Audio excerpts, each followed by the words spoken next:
घोषणा पत्र हो गया है जारी और सैनिकों के मुद्दे रखे हैं ऊपर। क्या आप समझ सकते हो ये आपकी जीत नहीं है? क्यों आपके मुद्दे नेशनल पार्टी हाथों में लेके घूम रही है? बहुत पुरानी हमारी डिमांड थी वन रैंक वन पेंशन। उसको हम जो यूपीए सरकार ने 26 फरवरी 2014 का जो ऑर्डर था उसके तहत उसको लागू करेंगे और जो देश में जवानों की इम्प्लीमेंटेशन में जो OROP 1 और 2 में जो सैनिकीय पहला कर दी गई है मोदी सरकार द्वारा उसको पूरा करेंगे। डिसेबिलिटी पेंशन को पूरा करेंगे। डिसेबिलिटी पेंशन पुरानी बहाल की जाएगी और मिलिट्री सर्विस में समान लागू की जाएगी। इसके अलावा अग्निपथ स्कीम को तुरंत प्रभाव से खारिज किया जाएगा। In 2019 has come to pass in 2024. आज उम्मीद करती है कांग्रेस को एक बेहतर विकल्प देने के लिए। हमारे मैनिफेस्टो में सब वो बातें कही हैं जो जनता चाहती है। क्यों आपने जंतर मंतर पर 1 साल खपाया है? आपने रामलीला मैदान पर रैली की है, आपने रेवाड़ी में रैलियां की हैं, आपने हर जगह मेमोरेंडम दिए। इसका मतलब ये नहीं था कि आपकी हार हुई है। मैं इसको जीत कहूंगा, आपकी यूनिटी की जीत कहूंगा और इसी को सबक लेकर के हमें आगे बढ़ना होगा। यानी आगाज हो चुका है, ऐसा नहीं है। मैं आपके सामने आंकड़े रख सकता हूं कि एक बड़ी राष्ट्रीय पार्टी ने आपके मुद्दों को ऊपर रखा है। चाहे आपका वन पेंशन का मुद्दा हो, इक्वल MSP का हो, NFU का मुद्दा हो, ओल्ड पेंशन का हो, डिसेबिलिटी पेंशन का हो, ये मुद्दे कहां से आए? आज सेना के अधिकारियों नेता रख रहे। हमारे जवानों ने तो अपना काम कर दिया, हमारी सरकार ने नहीं सुनी, हमें 3 जजों की कमेटी नहीं मिली। हमारे ज्ञापनों को भले कहीं रखा हो लेकिन दिमाग में जरूर रखा है कि यानी ये आवाज किसी न कहीं विरोध का सुर गूंज रहा है। इसलिए कांग्रेस पार्टी ने इन मुद्दों को हाथों हाथ लिया। हम उनका स्वागत करते हैं कि इन मुद्दों के लिए उन्होंने चुनाव में कूद रहे हैं दोस्तों। और दोस्तों मैं आपसे बात कर रहा हूं तो उनका जो घोषणा पत्र है कल जारी हुआ है, उन्होंने क्या क्या मुद्दे रखे हैं आप उनको देखिए। पी चिदम्बरम साहब को सुनिए और आप सुन सकते हो सचिन पायलट का भी आप सुन सकते हो। हमारे मैनिफेस्टो में सब वो बातें कही हैं जो जनता चाहती है। किसान, नौजवान, महिला, मध्यम वर्ग सबके लिए हम लोगों ने अपनी रोड मैप तैयार किया है। जनता उसको पसंद कर रही है। Workers on the ground who could sense what is happening in this country. I'm sorry to report that what we had predicted in 2019 has come to pass in 2024. और इनको मुद्दा उठाने वाले और इसके लिए संघर्ष करने वाले कर्नल रोहित चौधरी साहब का भी वीडियो थोड़ा दिखाऊंगा। और इसमें लिखा है कि लोकसभा चुनाव 2024 में शुरू होने से पहले महज 15 दिन का वक्त बचा है। इसी बीच कांग्रेस पार्टी की तरफ से और उनका घोषणा पत्र जारी हो गया है। इन्होंने युवाओं को 30 लाख नौकरी की बातें हो, तमाम जो शिक्षा एजुकेशन की बात हो, सेना को सही वन रैंक वन पेंशन देने का वादा और बाकियों को OPS देने का वादा, अग्निपथ का वादा, अग्निवीर को नियमित करने का वादा, JCU जवान की OROP की विसंगतियों को दूर करने का वादा, इक्वल मिलिट्री सर्विस पे देने का वादा और नॉन फंक्शन अपग्रेडेशन लागू करने का वादा, राष्ट्रीय सुरक्षा बोर्ड का गठन का वादा, केंद्रीय सशस्त्र बलों में 33% आरक्षण का वादा, सेना के अंदर महिलाओं की भागीदारी सुनिश्चित किए जाने का वादा, अग्निवीरों को नियमित किया जाएगा, सेना में चयनित 1.5 लाख युवाओं को ज्वाइनिंग लेटर दिया जाएगा, UPA 2 द्वारा पूर्ण OROP लागू होगी। यानी हर एक पहलू को छुआ है और ये कोई हवा वाली न्यूज नहीं है, ये जमीन की हकीकत है। जमीन पर उन्होंने जाकर के मन टटोला है, सैनिकों का टटोला है, नौजवानों का टटोला है, किसानों का टटोला है। आज एक पार्टी जो ऊपर की बातें करती थी वो जमीन पे आ गई और जमीन पर जवानों किसानों की बात करने वाली कॉर्पोरेट के ऊपर चली गई। इतना बड़ा चेंज होता है। यानी ये सारी की सारी ये आपकी जीत है, ये आपके संघर्ष की जीत है। जंतर मंतर पर बैठे हमारे भूतपूर्व सैनिकों की जीत कहा जाएगा, इसको ये नहीं कहा जाएगा क्या मिला उठ के चले गए। ऐसे जो कमेंट्स और नकारात्मक चीजें कहने वालों को मैं आगाह करता हूं कि ये जीत है, इसी को कहते हैं। ये प्रजातंत्र है, यानी आपकी बातें सब सुन रहे समझ रहे। नहीं माने प्रधानमंत्री जी क्यों बार बार वन पेंशन का जिक्र करते हैं? क्यों हमारे रक्षा मंत्री जी हमारे सैनिकों की बात हमेशा अपने किसी न किसी प्लेटफॉर्म से करते हैं? क्यों इस भारतीय देश की जनता सेना के ऊपर भरोसा करती है उन्हें इस बात का डर है, क्योंकि सैनिक अब राजनीति में कूद चुके हैं। सैनिक को कोई मीडिया सपोर्ट नहीं मिल रहा है, लेकिन कोई बात नहीं, ये आवाज आज नहीं तो कल ऊपर तक जाएगी। समय लगता है किसी भी चीज में। आप जरा इनकी सबके भाषण सुनिए और आश्वस्त रहिए कि नहीं, आज नहीं तो कल सैनिक आयोग का होगा गठन और आपको वन पेंशन पे भी मिलेगा न्याय, एमएसपी पर भी आपके फेवर में आएगा, पक्का वर्डिक्ट आएगा। भले वो लागू गवर्नमेंट करे ना करे, लेकिन देर है अंधेर नहीं। ये हम सबको एक ही चीज है कि हमको यूनाइटेड रहना है, हमको इकट्ठा रहना है। हम एक दूसरे के इस तरीके से टांग खिंचाई न करें। हमें अपने लिए 28-30 लाख सैनिकों के लिए और जो सेना के अंदर जितने हमारे सैनिक हैं, चाहे वो सिपाही हैं, चाहे वो जेसीओ हैं, चाहे वो अधिकारी हैं, उनके मान सम्मान स्वाभिमान के लिए लगातार इसी तरह एकजुट होकर आगे बढ़ते रहना होगा। धन्यवाद। युवाओं का जो सपना था देश की सेना को ज्वाइन करने में, अग्निपथ योजना लाकर मोदी सरकार ने उसको जोड़ करने का काम किया है। इसके लिए हमने एक बहुत बड़ा जय जवान कैंपेन पूरे देश में लॉन्च किया, जिसके अंदर हमारे 3 बेसिक मुद्दे थे कि 1.5 लाख युवा जो 2019 से लेकर 2022 तक सिलेक्ट हो चुके थे आर्मी एयरफोर्स में, उनको उनकी ज्वाइनिंग रोक दी गई, उनको ज्वाइनिंग तुरंत प्रभाव से नहीं दी। दूसरा, अग्निपथ योजना देश की सुरक्षा के लिए सही नहीं है, सुरक्षा से खिलवाड़ है। आने वाले समय में कहीं ना कहीं हमारे देश की सेना कमजोर होगी, बॉर्डर्स कमजोर होंगे, इंटरनल सिक्योरिटी कमजोर होगी, इसलिए उसको रद्द करने का हमने वायदा किया।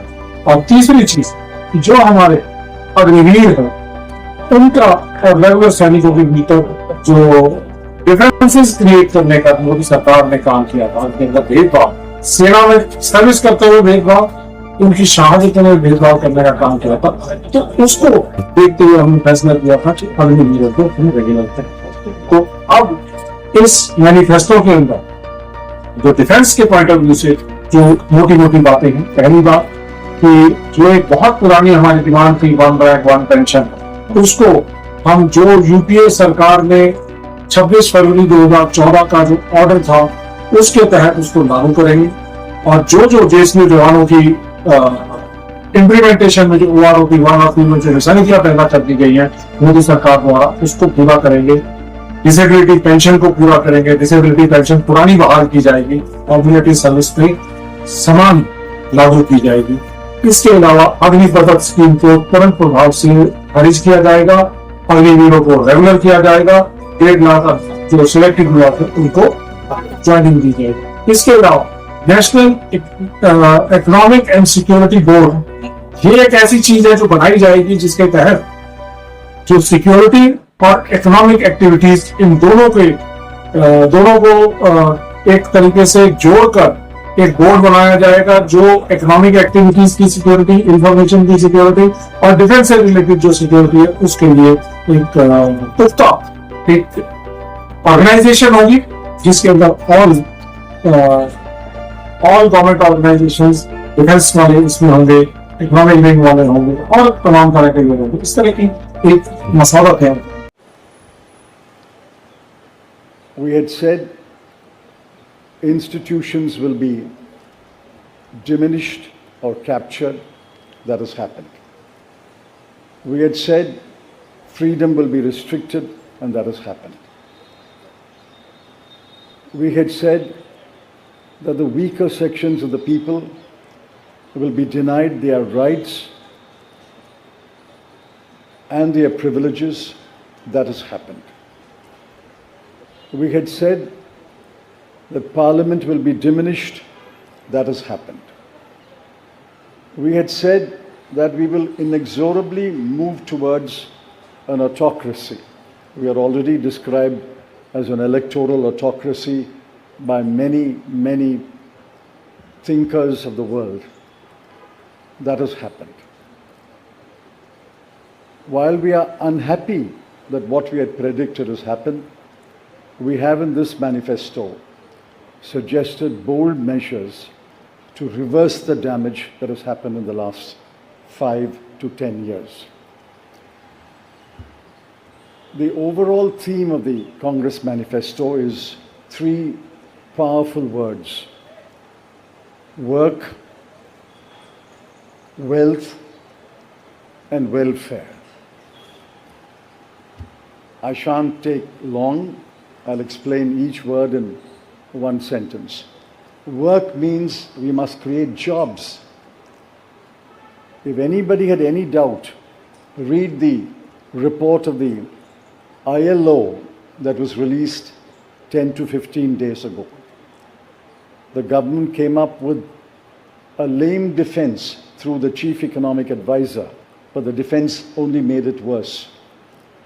The ILO report shows that unemployment has assumed monstrous proportions in this country. Yesterday, the media carried a report that 30% of the outgoing class in the Indian institutes of technology, the premier institutions of our country, are unemployed. They have not been placed.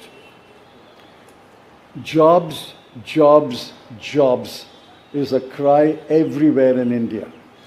Work encapsulates that section on work. The sections on work encapsulates what we will do to create jobs. The second is wealth. Wealth must be created before it is distributed. On the contrary, the 5 years of the Modi government shows that wages have been stagnant in this country. The average income of the bottom 50% has either remained stagnant or diminished or decreased for the bottom percentiles. We have to create wealth, and that can only be created by growth.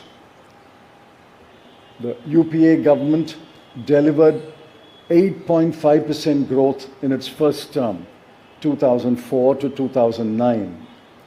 And over a 10-year period, Dr. Manmohan Singh's government delivered 7.5% growth. Even the futile attempt by the BJP government to revise the figures made it 6.7%. But over the last 10 years, the average growth is only 5.8, and if you count the year that ended on 31st March, given the inflated figures, it will still be 5.9. The difference between 7.5 and 5.9 may appear to be trivial, 1.6%, but it's not a trivial difference. It is the difference that makes between a moderately slowing economy and a robust economy. So the second broad theme is wealth.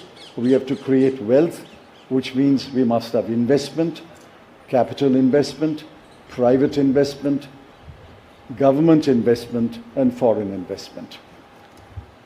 Once we create jobs and once we set in motion policies that will create wealth, this country will go back to the high growth path of the UPA governments.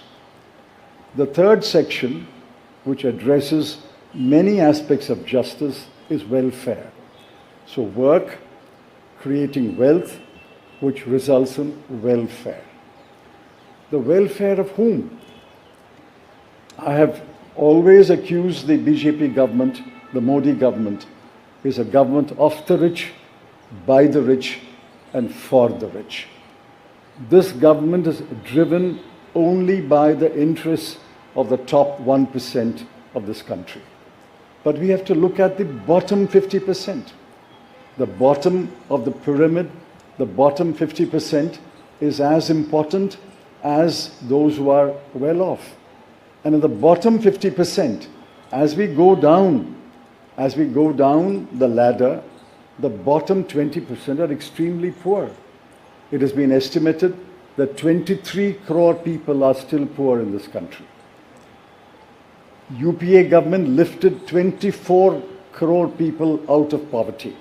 And we promise that if the Congress or a Congress-led government comes to power in 2024, we will lift 23 crore people out of poverty in the next 10 years. That's possible, it's doable, and I conclude by saying the Congress has done it before, and we can do it again. I appeal to all of you to spread the message of this manifesto to the nook and corner of this country and ask the people to vote for the hand symbol and to vote for all our allied parties throughout this country. Thank you.